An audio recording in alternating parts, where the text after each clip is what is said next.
আমরা পড়েছি, এমন জীবন তুমি করিবে গঠন, মরণে হাসিবে তুমি, কাঁদিবে ভুবন। গোটা বিশ্বকে তিনি কাঁদিয়েছেন।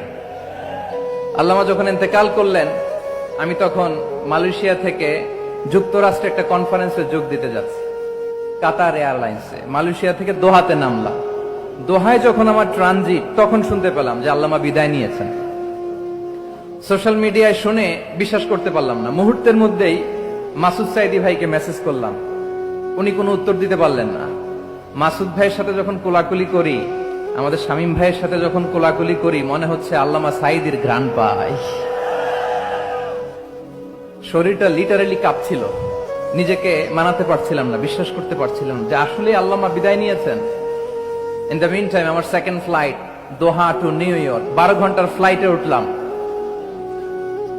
ইন্টারনেট থেকে বিচ্ছিন্ন হলাম। নামার পরে শুনলাম আল্লাহু আকবার, যেখানে ওনাকে কবরস্থ করার কথা ছিল সেখানেও কবর দিতে দেয়া হয় নাই।